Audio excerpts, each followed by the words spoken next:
Yung pong mag-asawang Diskaya, kung alam po ninyo, ano ang status ng kanilang application po as WPP witnesses? Ay Manong Ted, tulad po ng sinabi natin sa Senado, no, magmula pa nung huling hearing ng November 14, wala hong naging ugnayan muli. Well, actually, prior to November 14, hindi na po nakipag-ugnayan muli ang mga Diskayas.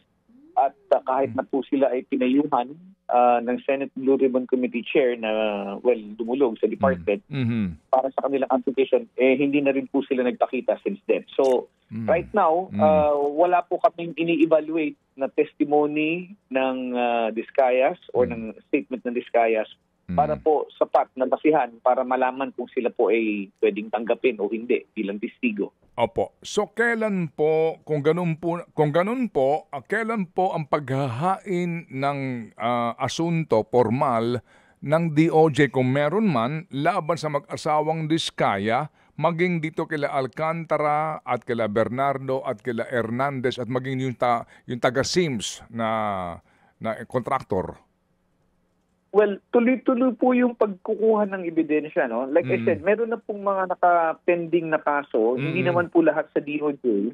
Pero as far as the DOJ is concerned, wala pa pong cases as against the Diskayas that have been filed, no? Base sa pagsusuri ng NBI. Pero as far as we know is that there are cases which have already been filed with the Office of the Ombudsman and which are pending investigation already. Opo. Kasi po, kasi ngayon, ang mga Diskaya, pati itong sila Alcantara et al., wala pang arrest warrant, di po ba? Wala pa ang hukuman, right? Wala pa, no? Yes, that is correct, Manong Ted. Opo. Kaya po, naghihintay ang taong bayan, kailan ba makakasuhan itong mga Diskaya na ito at itong mga sangkot na umaamin na para po maglabas na ng arrest warrant at sila po ay maikulong sa regular jail. So ngayon po, as far as you know, nasa preliminary stage pa lamang po ng investigasyon sa Office of the Ombudsman. Ganun po iyon.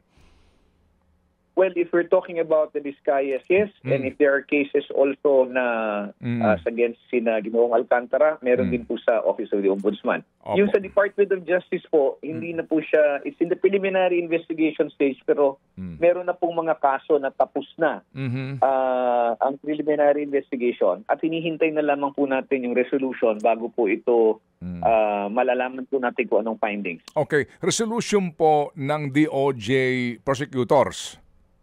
Opo, that is correct. Okay, so, sir, ganito po.